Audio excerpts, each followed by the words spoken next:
All right. Anastasia Johnson. Yes, I do not work for AEG. You do not work for AEG. Did you speak to the city attorney today? Okay, good. Lynn Myers.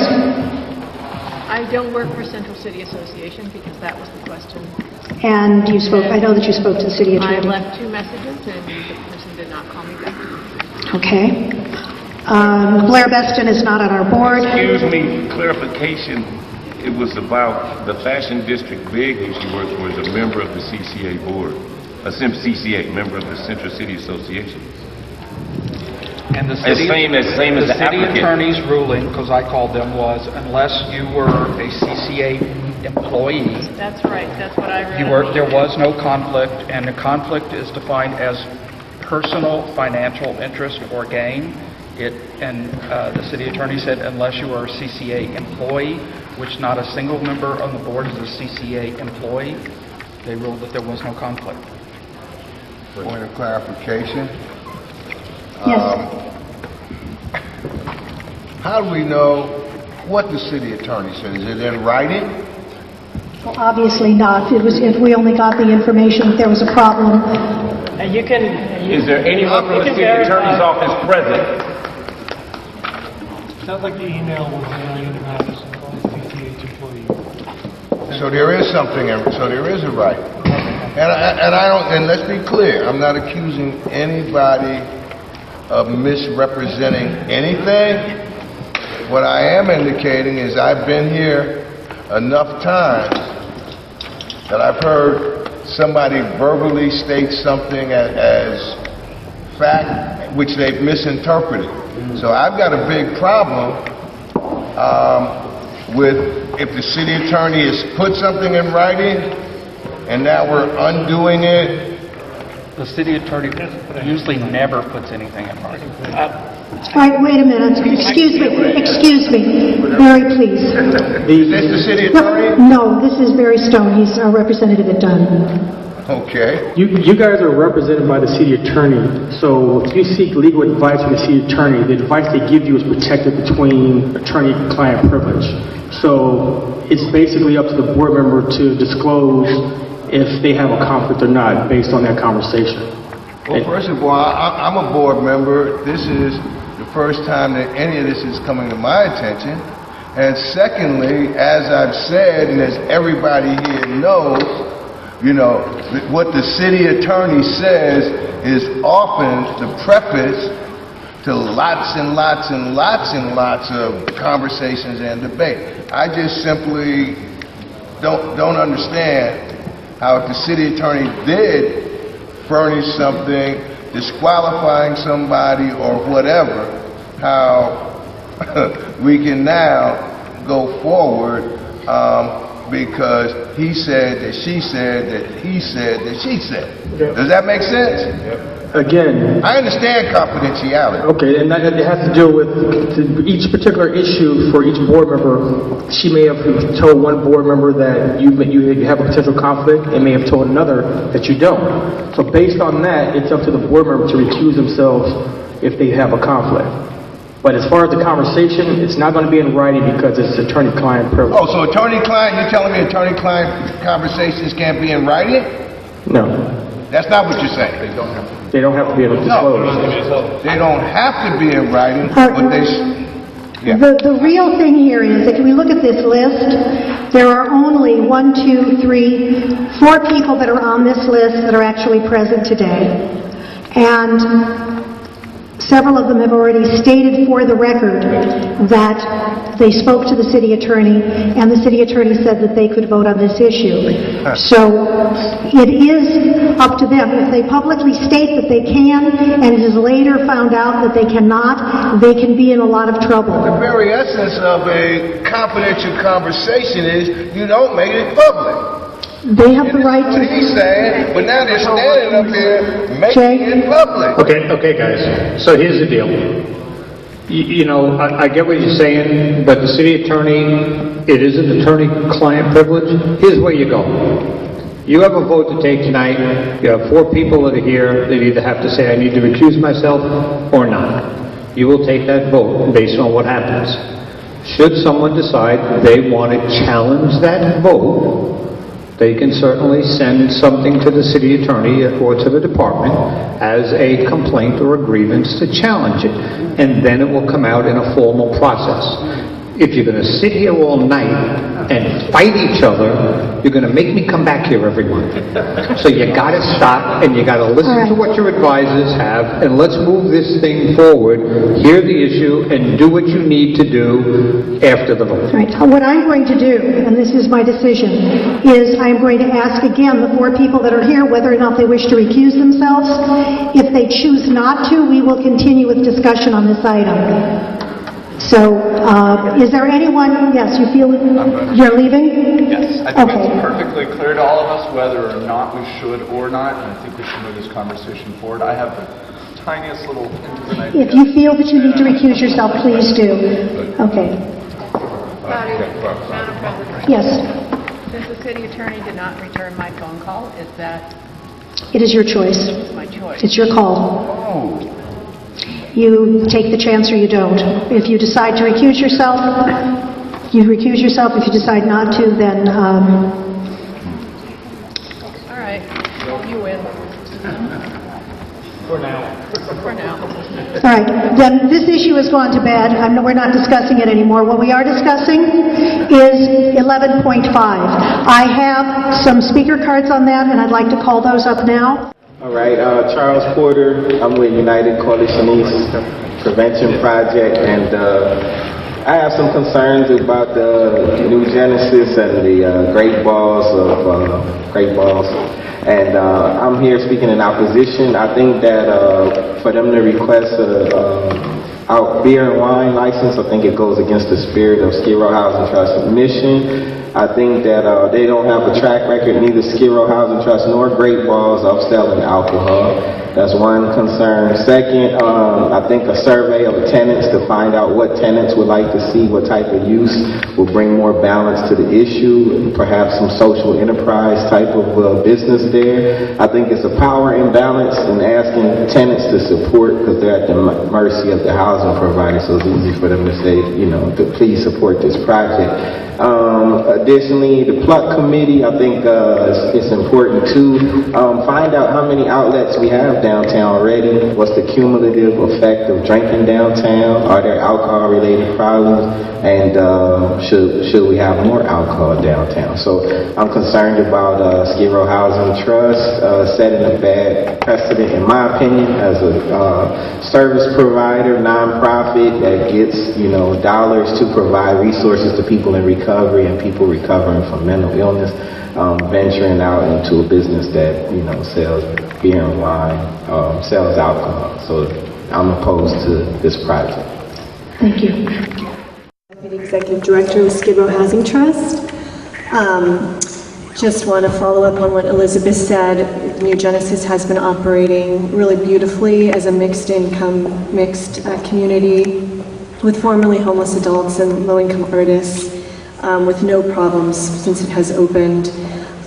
It's really showing that the two sides of downtown can come together and live together, and that all residents of downtown should be treated equally. As we all know, part of recovery is learning to live back in, you know, the real world, where there are temptations and opportunities and decisions to be made on a daily basis, and that's exactly what our services staff work with each resident to deal with on a daily basis.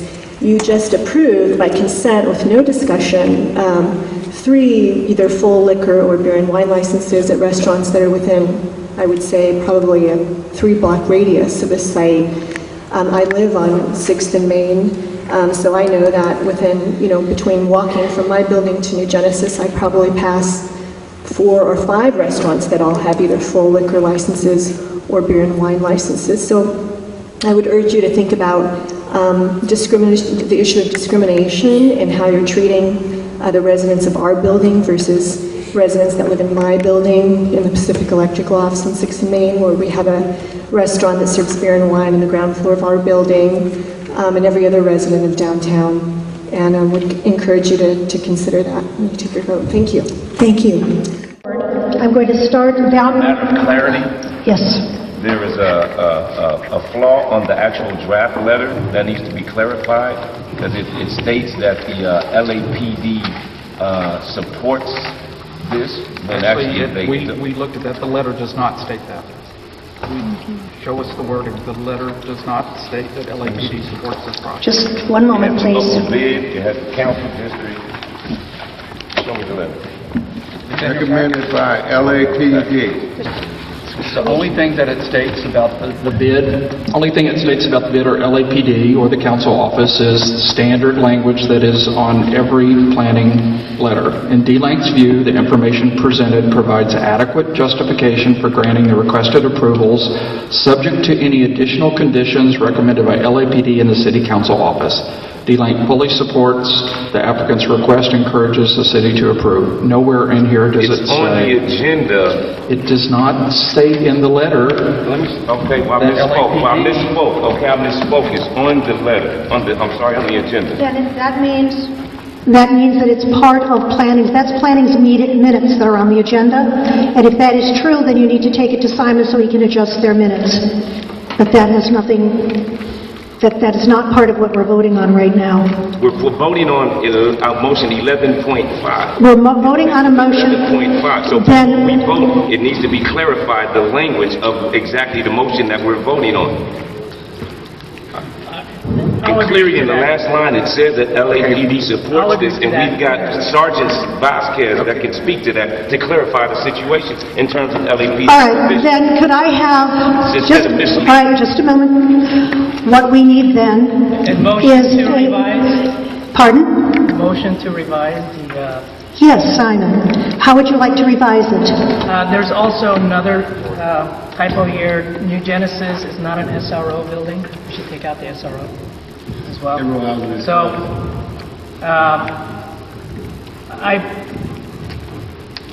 we should take out the statement at the end that says the project now has the support of New Genesis. Actually, this is a discussion. The motion only says... The motion is to support the letter. The motion is not the paragraph. The paragraph is just an explanation, and I would agree that there's some erroneous information in the explanation. Exactly. So... It can be misleading to everybody that's on the board. And I'm sure that Simon and James apologize for that, but... Simon's right here. He can apologize for that. So He's on the trying to record, clarify. so on the record, we should read the letter. Yes, please. Okay. Simon, would you do so since it's your committee?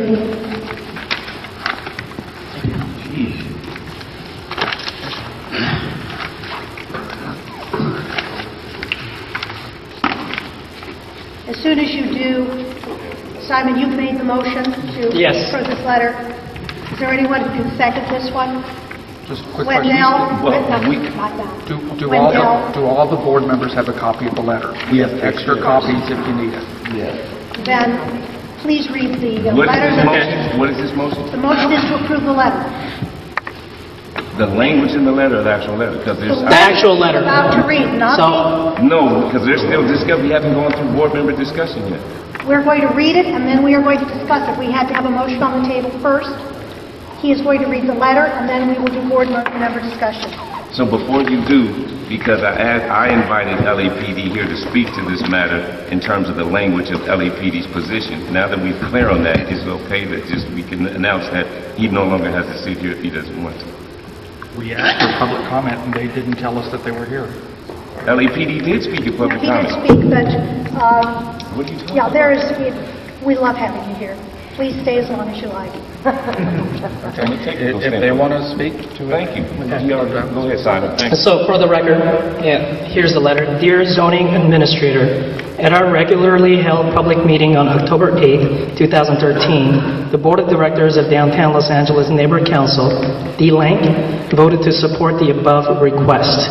Pursuant to the motion passed on September 17, 2013 by DLANC's Planning and Land Use Committee, PLUC. DLANC supports the applicant's request. Pursuant to the Los Angeles Municipal Code Section 12.24 W1, the applicant is requesting a conditional use permit for a Department of Alcohol Beverage Control Type 41 license for an on-site sales and dispensing of beer and wine in conjunction with a new restaurant having 1,813 square feet of interior space with 40 seats and 186 square feet and 16 seats of patio dining on the public right-of-way for a total of 1,999 square feet with seats having hours of operation from 7 a.m. to 1:30 a.m. daily, with hours of beer and wine service from 11 a.m. to 1:30 a.m. Monday through Friday, and from 10 a.m. to 1:30 a.m. Saturdays and Sundays. In DLANC's view, the information presented provides adequate justification for granting the requested approvals, subject to any additional conditions recommended by the LAPD, the City Council Office. DLANC fully supports the applicant's request and encourages the city to approve. If possible, please provide a digital copy of the decision letter by email to planning@dlanc.com instead of sending a hard copy. They never listen to that. Thank you for consideration of these comments. Thank you, Simon. You're welcome. All right, we have a motion on the table. The motion is to approve the letter that you have just heard. And I will take board comment. I'm going to start on this side. I would like to make, I think what is called a friend, I can't, I can make a friend. You can make a friendly amendment. Right. And my amendment would simply be to, with respect to the agenda, delete that last sentence. That's not part of our motion. Our motion is just the letter. We can talk about it. I believe if Simon agrees, he can accept. No? Well, I guess I can't. It's just not on the table right now. Pardon me? Well, then I would like to make an amendment To the motion. to the motion, simply requesting that that last sentence that has that information about who's in support of it be deleted. But it's not part of the letter. We can do that, but we can't do it with the letter. Thank you. All right, so I'm going to start on this end again. Any comments on the letter? Yes, Jeff. For those that don't know, my name is General Jeff. I'm on this board representing the Skid Row residents. Hey, Geezer. Clearly, we've gone through this issue before. The Skid Row residents, or is a Skid Row community, which actually, according to the Roberts rules, the Ninth Circuit Court of Appeals, the borders are from 3rd Street to the north, 7th Street to the south, Alameda Street to the east, and Main Street to the west, which includes this particular property which the applicant is trying to get an alcohol permit for. This is in Skid Row. Seeing that it is in Skid Row and the fact that they have residents that are from Skid Row that are formerly homeless and actually going through recovery, living upstairs, it's just not fair for them to be subjected to have to go in and out of their building where, as it was read on the letter, they're going to have outside seating at this place.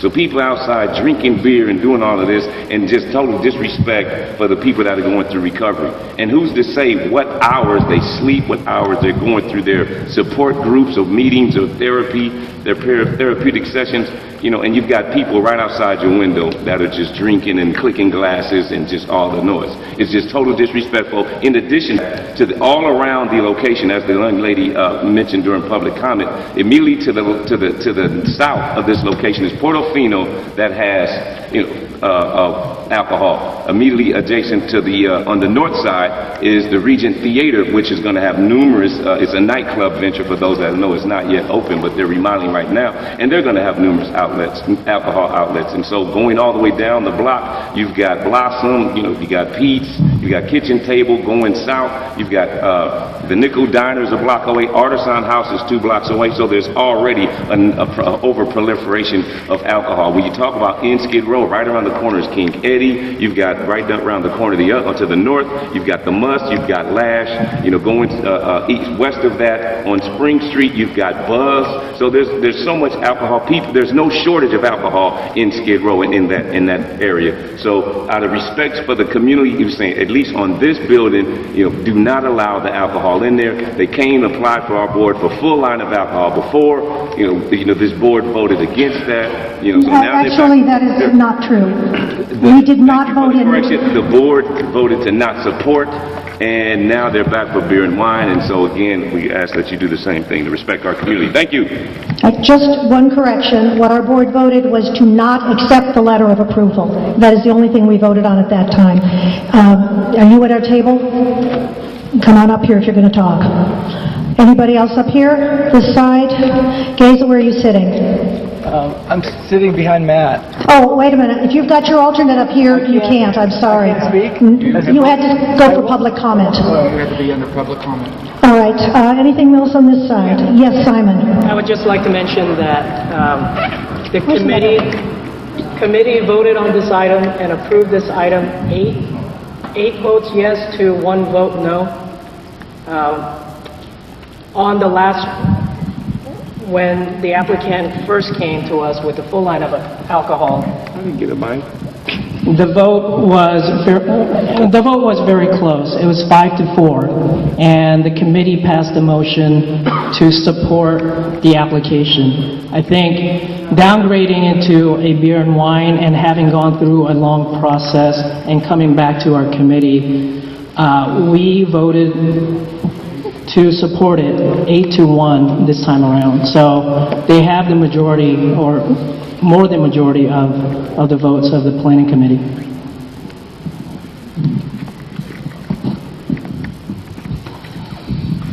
I'm on the planning committee, and we also had a lengthy discussion about this. This has been almost a 5-year project where we really worked with Skid Row Housing Trust from the very beginning of designing the building, literally from the parking lot up. One of the conditions of tripling the affordable housing on Main Street and concentrating more affordable housing on Main Street was that the building would be treated just like everything else in the neighborhood. That was the promise. We said, if you bring more affordable housing here, we have some conditions. We want it to look as beautiful as every other building on the street. We want it to have retail and restaurants, just like every other building on the street. We don't want a line of social service agencies up and down the street, and we'd like you to be respectful for the neighborhood and bring that on the inside. And we want to have market rate housing and mixed income housing here. And we want this building to be a proud partner of what recovery can be and what an integrated community can be. That was the promise, and that's exactly what they did. They actually came to us originally with a brand new operator. We had some significant concerns since it was new, but the building management themselves is taking responsibility for this. We also have a CUP expert who has done 1,000 of these in the last 15 years that I've worked with her, from Hollywood all the way to downtown. I feel very comfortable with this. I was also one of the people that was turned into the city attorney as being conflict of interest. Supposedly, I'm a CCA employee, which I'm not. Supposedly, I'm on the LA streetcar board, that I'm not. No, I spoke with the guys. I spoke with the city attorney, and they said there was no conflict for me on this. So, thank you. Okay. We got a moment out. Down this side, Kevin Michael. Let me be clear. My name is Kevin Michael. I live in Skid Row. I'm not going to be able to vote on this issue. I would have recused myself anyway. Whoa, wait a minute. Halt. You feel that there's some need for you to recuse yourself, you have to leave the room. Even though you're not voting, legally, if you feel there's any reason you should recuse yourself, you can't speak to this issue. So, no, look, it's your choice. It's my choice. My choice is to speak to this issue. Right? Then, okay, as long as it's out there. Because I am not recusing myself. I don't believe I have to recuse myself. Therefore, then please go ahead. I would have voluntarily recused myself from voting if I hadn't been disqualified from voting because I didn't take the budget exam. All right? Now, first of all, let's be clear. This red flag about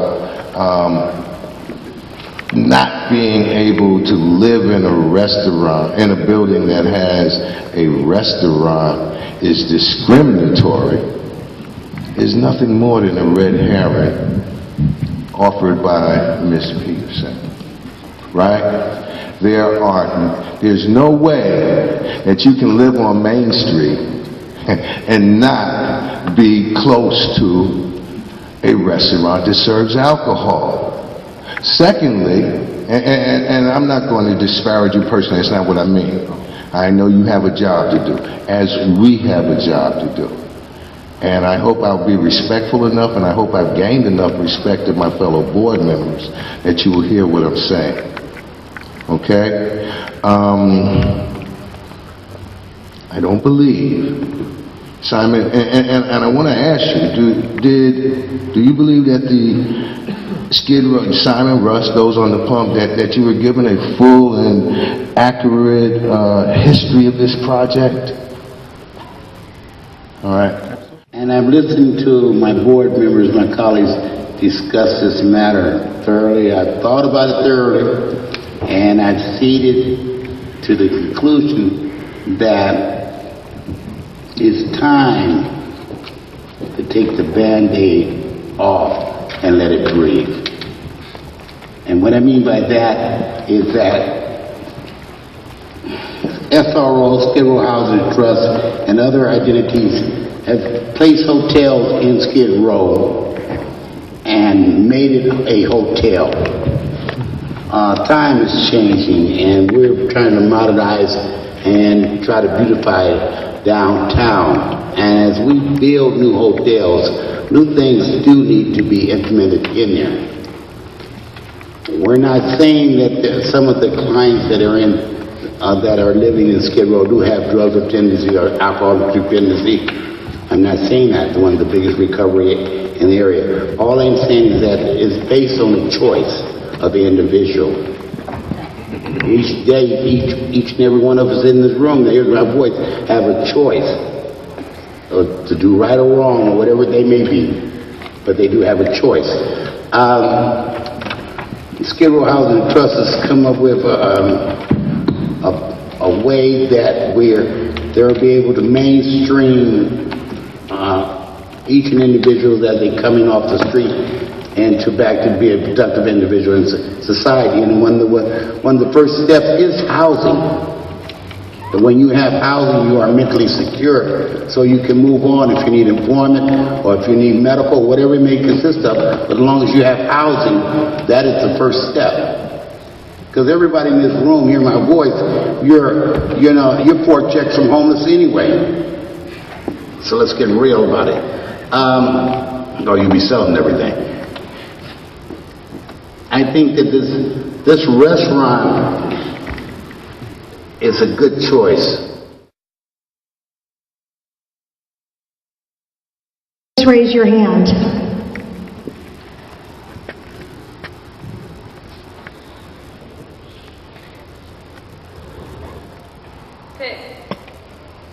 Six. Opposed?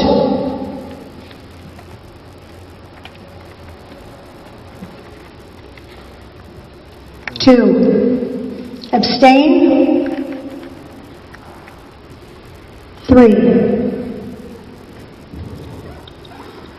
What is it? 623, that is... If we have 14, we've got somebody... Several people recused themselves. Well, then that would be abstains. They need to... No, they're not abstains, they're recusals. It's different. Oh, okay. So 9. So we got 3 people that recused. It's not quorum. No, you didn't, so you're abstaining. And No. No, I don't vote. I can't vote. I don't abstain. I'm not allowed to vote according to our rules. Oh, that's right, Patty. I do not vote. I can't vote because of the disqualification. But you don't affect the quorum. That's right. That's okay. All right. So how many people voted actually? I've got 6 yes, 2 no, and 3 abstentions. All right, and the rest were disqualified. So from what I have been told, that passes. Thank you very much.